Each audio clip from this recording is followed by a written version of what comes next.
Matthew 20, 1 through 16, and I'm not going to go into read all the scriptures, but it's categorized or titled as the ungrateful servant or the ungrateful steward. And I'm just going to summarize in my own thought process that basically what it's about is this vineyard owner. He owns some land, and it's the season to harvest the grapes. So he goes to the street corner, and he sees 3 workers, and he said, I need you 3 workers to come to my vineyard. I'll take you there, and I need you to harvest these grapes. So he said, I'll pay each one of you $100. So they say, okay, so they hop in the truck, they go to the vineyard, he drops them off, points out what they need to do, and they start harvesting the grapes. Well, he's examining the grape area, and he realizes, well, wait a minute, there's more grapes than I thought. So here it is about 11 o'clock, and he says, hey, I need to go back and get some more workers. 3 isn't going to be enough to get these grapes harvested before the end of the day. You know, I hired these guys at 8, and I told them we're going to be working until 7 for $100. So what he does is he goes back to that same spot.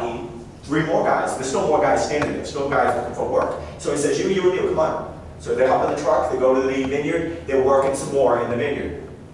So now you get 6 guys working in the vineyard.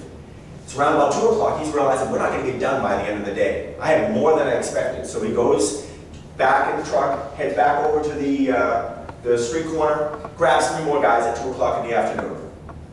Brings them to the vineyard, they start harvesting. It's now the end of the day, 7 o'clock at night. Brings them all in, says, great work, appreciate everything everyone did. We got everything we needed to get done. Thanks a lot. Here you go. And he pays the first 3 guys, 100, 100, 100. Pays the second 3 guys, 100, 100, 100. Pays the last 3 guys, 100, 100, 100. What do you think the first guy did? The first guy, not rightly handling things, said, hey, wait a minute. I worked the whole day. I worked from 8 in the morning till 7 at night. I worked a total of 11 hours for you, and I got $100. And the guy that came in at 2 o'clock got $100. That's not right. Well, the vineyard owner said, wait a minute, what did you agree on? When I first grabbed you and asked you to work, did you think $100 was just work for 11 hours? You said sure and said fine. It's up to me how I handle things. What I feel is just and what I feel I should pay. So the whole point of that specific ungrateful servant is that he wasn't correctly handling things. God has called us to do things, and a good example of this in the world today is we're going along and we're Christians and we're dedicated Christians. And here's this baby Christian and they get blessed with a brand new Cadillac. Just somebody in the church hands them a brand new Cadillac. Just feels compelled to do it and hands it to them. Yet we've been in this church for about 3-4 years. Nobody's given us a dime. And we're ungrateful. We're complaining. We're not correctly handling things. And we even confront the situation because we're jealous or we're envious or we're angry. And we don't handle it correctly. That's wrong. That's not being a good steward. God's asked you to do things. He's promised you things. He's promised all of us things. He's promised you, Joe, whether you just accepted Jesus Christ the day before you died, and you, Linda, if you accepted Him on your 60th birthday. He's promised us all the same things. And so we're all guaranteed those same things. And we've got to be a good steward of the Word our whole time and not be worried about other people. Our focus is wrong there. So another parable is Luke 12, 35 through 48. And it's the faithful servant and the evil servant. And this parable talks about kind of what Pastor Linda talked about a couple weeks ago, about the 10 virgins and the lamp oil, the lamps and the oil. 5 of them had oil and 5 of them didn't have spare oil. Well, this is talking about the owner of a house, and he asks somebody to watch over his house. And the faithful servant is the one who's watching constantly, taking care of the house hour after hour after hour. Whether the owner comes back the first hour, the owner comes back the 3rd hour, the owner comes back the 12th hour. He's ready, he's waiting, he's keeping the house in order. Then you got the evil servant. The evil servant says, hey, I know the owner is heading down the road and he's going to be gone for 12 hours.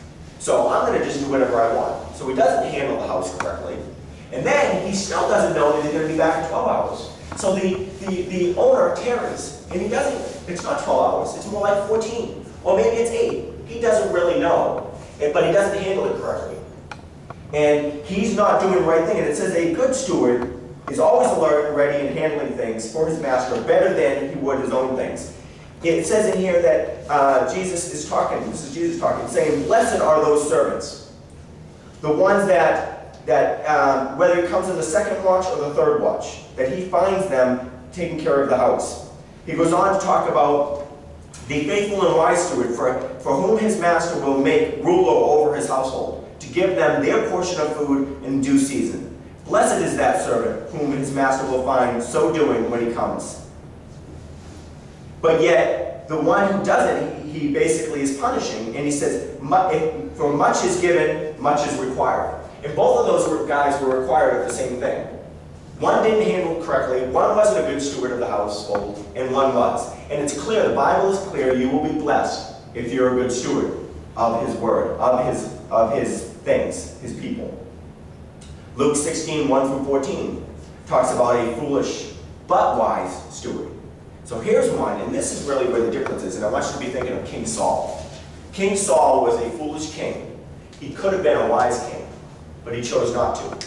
And this foolish, but what I call but wise steward is one that he's handling this rich ruler's affairs. And he's billing all of these vendors, I guess, for lack of a better term, unjustly. He's billing them more than what's due. And so what he ends up doing, the rich owner finds this out and basically says, what is it that I'm hearing about you?